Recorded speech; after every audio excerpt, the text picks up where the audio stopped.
Hi, ನಾವಿವತ್ತು ಬನಶಂಕರಿ ದೇವಸ್ಥಾನಕ್ಕೆ ಹೋಯ್ಕಂದೇಳಿ ರೆಡಿಯಾಗಿ ಮೆಟ್ರೋದಾಗೆ ಹೋಯ್ತು.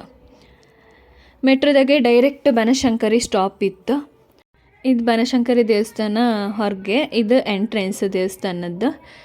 ಎಂಟ್ರೆನ್ಸಿಗೆ ಹಾಗೆ ಒಂದು ಕೈ ಮುಕ್ಕೊಂಡು ಒಳಗೆ ಹೋಯ್ತು. ದೇವಸ್ಥಾನದೊಳಗೆ ಡೆಕೋರೇಷನ್ ಎಲ್ಲ ಹೂವಿಂದನೇ ಮಾಡಿ ಒಳ್ಳೆ ಚಂದ ಮಾಡಿ ಡೆಕೋರೇಷನ್ ಮಾಡಿರ.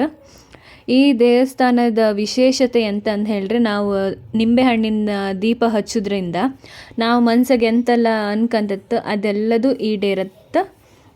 ಹಾಗೆ ಇಲ್ಲಿ ತುಂಬ ಜನ ಎಲ್ಲ ಬರ್ತಾ ಇರ್ತಾರೆ. ನಾವು ಹೋದೆ ಸ್ಯಾಟರ್ಡೇನೇ ತುಂಬ ಜನ ಇದ್ದೀರು. ಶುಕ್ರವಾರ ಅಂತೂ ಕೇಂಬುದೇ ಬೇಡ, ಅಷ್ಟಪ್ಪ ಜನ ಇರ್ತಾರೆ.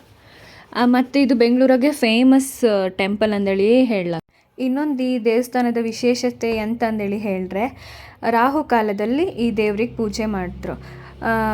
ಹೆಚ್ಚಾಗಿ ರಾಹುಕಾಲದಲ್ಲಿ ಎಲ್ಲ ಎಂಥ ಫಂಕ್ಷನ್ ಎಂಥದ್ದು ಮಾಡೋದಿಲ್ಲ. ಈ ದೇವಿಗೆ ಮಾತ್ರ ರಾಹುಕಾಲದಲ್ಲಿ ಪೂಜೆ ಮಾಡಿದ್ರು.